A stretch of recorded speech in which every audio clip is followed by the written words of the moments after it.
Hi! Welcome back to my vlog. So for today's vlog guys, yes. So maaga pa, 5:45 AM. And may schedule ako ng workout for today. So magwa-walk tayo ng maybe 50 minutes or to 1 hour. Kasi kailangan ko maghabol ng steps. And nakikita nyo to.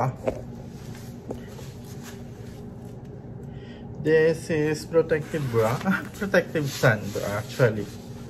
Kasi nga, masakit dito pag lumalaylay yung mga taba-taba sa bubelya, sa bilbil, gano'n. Masakit pag natatagtag, pag tumatakbo. Minsan kasi may jog ako. So, I need to support para hindi masaktan. Ganon! Kailangan may nagsusupport para hindi nasasaktan.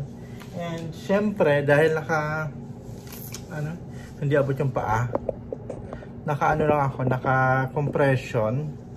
Magso-short pa rin ako kasi bakat ang betlog.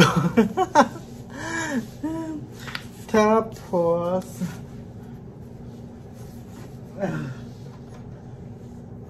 kailangan natin magpabango para hindi tayo masyadong mabaho sa gym. Ayan. And jacket for more more insulation. Kasi nga mas maganda. Wala lang para hindi makita yung bra natin.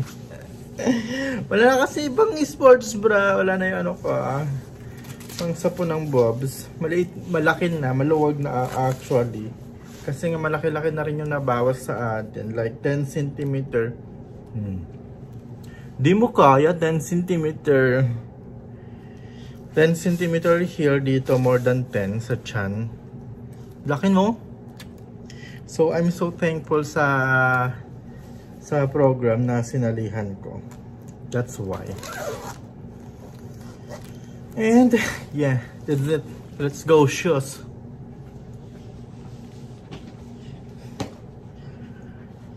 So, I'm using this cloud foam. Sobrang luma na nito. Sobrang tagal ko ng shoes. Siguro mga 3 years. Binili ko to dati kasi bala ko mag walking noon or jogging mag-workout. Kasi hindi natutuloy. Kasi nga, I'm so palipat-lipat ng clinic. Adjustment, pagod, hindi ko kaya. So, itinutulog ko na. Hanggang sa tumaba ako ng tumaba. And with that, ngayon, nakapag-adjust na ng malala. Pati compression short ko, maluwag na. Nakakabisit. Kailangan bumili ng smaller size. Oh, pak.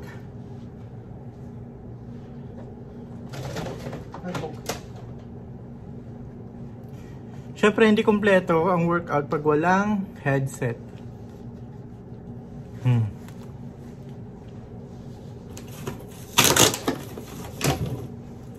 Magbabaon din ako ng water para in case. O, ayan. Panlagay sa harap.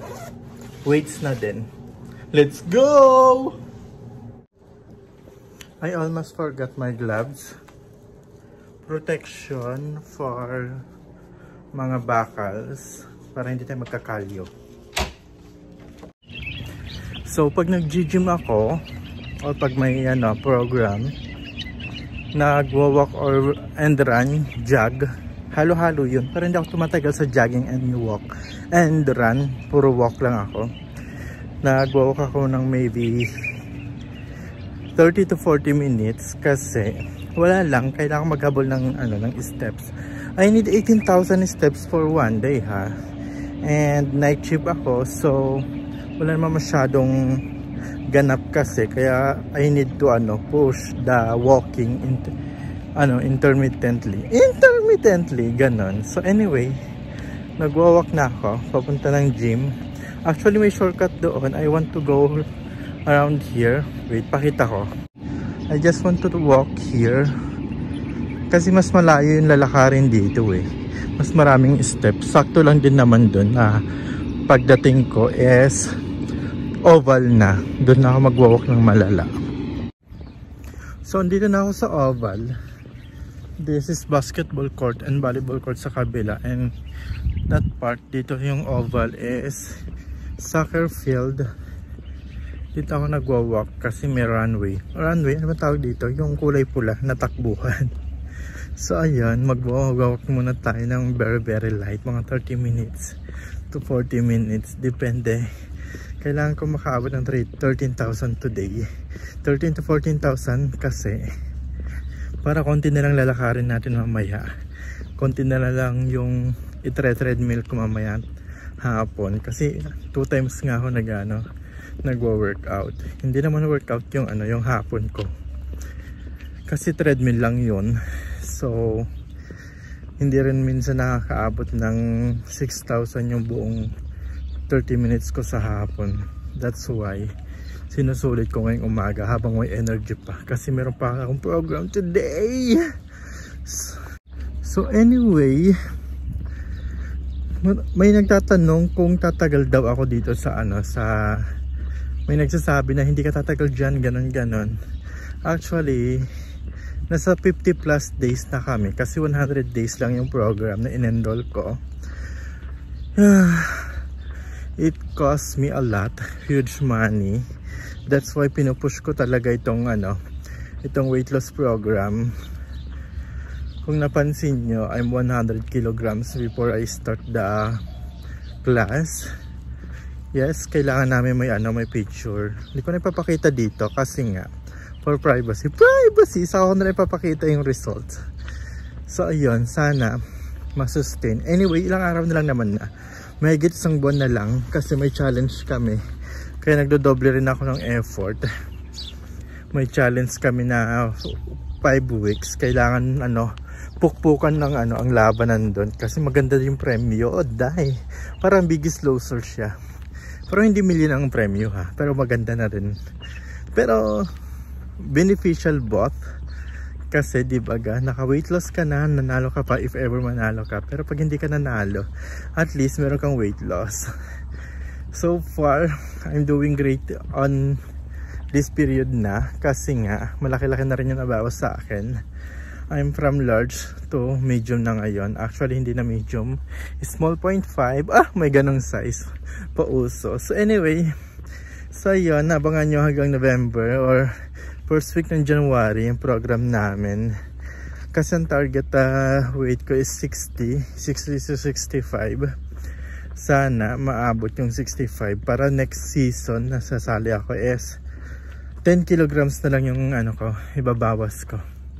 Diba gusto mo yon? So maganda, I will share soon kung papayagan na ako. Pero so by now hindi ka pa pwedeng i-share yung yung school namin, yung program namin, yung community namin kasi nga basta malalaman nyo soon, I will post some updates. Ganon yan. So anyway, magja-jog ako ng very light. See you later sa gym. Hi, welcome back. I'm done with my 13,000 steps for this morning. 5,000 pa mamaya. So far, I'm still walking. So, konti na lalakarin natin mamaya. And, papunta ako ngayon sa gym. This is the gym. Wait, pakita ko sa inyo yung gym. This is the gym. I'm going. Wala masyadong tao ngayon kasi Friday. Saka, nag-uwian ang tao dito.